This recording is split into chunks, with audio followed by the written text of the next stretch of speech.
മന്ത്രി, ആജ്ഞാപിച്ചാലും പ്രഭു.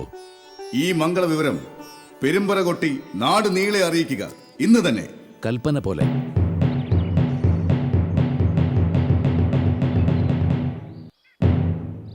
മാന്യമഹിത മഹാരാജ തമ്പുരാൻ കംസന്റെ സഹോദരിയായ ദേവകീ ദേവിയും മഹാരാജ ശൂരസേനന്റെ പുത്രനായ വസുദേവ രാജകുമാരനും തമ്മിലുള്ള രാജകീയ വിവാഹം ഉടനെ നടത്താനുള്ള തീരുമാനം കൽപ്പിച്ച് തിരുവുള്ളമുണ്ടായി പൊതുജനങ്ങളെ അറിയിക്കാൻ ഉത്തരവായിരിക്കുന്നു.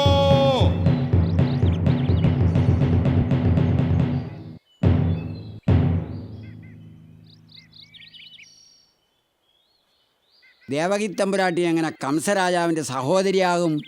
ഹേ വിലോമാവേ, ദേവകി തമ്പുരാട്ടി എന്ന് വച്ച ഉഗ്രസേന മഹാരാജാവിന്റെ ജ്യേഷ്ഠൻ ദേവകരാജന്റെ മകൾ. അപ്പോ പിതാവിന്റെ ജ്യേഷ്ഠന്റെ മകൾ കംസരാജന്റെ സഹോദരി തന്നെയല്ലേ? നേർഭങ്ങളല്ലല്ലോ. പക്ഷേ നേർവെങ്ങൽ വേറെ ഇല്ലല്ലോ കംസരാജന്. കങ്കനും ന്യഗ്രോധനും തുടങ്ങിയ ആങ്ങളമാരെട്ട്. അതുകൊണ്ട് കംസരാജന് നേർവെങ്ങളെ പോലെയാ ദേവകി തമ്പുരാട്ടി. കൂട്ടരെ, ഇന്നലെ വരെ കംസരാജാവിനെ കുറ്റം പറഞ്ഞിരുന്ന നമുക്ക് ഇന്ന് അദ്ദേഹത്തോട് എന്തോ ഒരു ആദരവ് തോന്നുന്നില്ലേ? അത് തോന്നിപ്പിക്കാനാണ് ഈ സോദരീ സ്നേഹവും പാണിഗ്രഹണ ഉത്സവവും. അപ്പറഞ്ഞതിൽ ഇത്തിരി സത്യമുണ്ട്. അതല്ലെങ്കിൽ വിവാഹ നിശ്ചയ വാർത്ത ഇങ്ങനെ വിളംബരം കൊട്ടി അറിയിക്കുമോ? ഇതിനു മുമ്പ് എത്ര വിവാഹങ്ങൾ!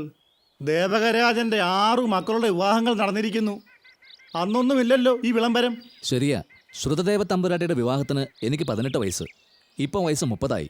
കഴിഞ്ഞ 12 വർഷത്തിനിടയിൽ ശാന്തിദേവ, ഉപദേവ, ശ്രീദേവ, ദേവരക്ഷിത, സഹദേവ എന്നിങ്ങനെ എത്രയോ തമ്പുരാട്ടിമാരുടെ വിവാഹം നടന്നിരിക്കുന്നു. അവരും ദേവകി തമ്പുരാട്ടിയുടെ സഹോദരിമാർ തന്നെയാണല്ലോ. കാര്യമൊക്കെ ശരി. നമ്മൾ ഇതും പറഞ്ഞ് നിന്നാൽ ഇവിടെ തന്നെ അങ്ങ് നിൽക്കും. ഉള്ളവരുടെ വീമ്പും പറഞ്ഞ് നേരം കളയാതെ ഉള്ള നേരത്തൊരു പുൽമേട് കണ്ടെത്തിയാൽ നാളെ പൈക്കിള് പട്ടിണി കിടക്കില്ല.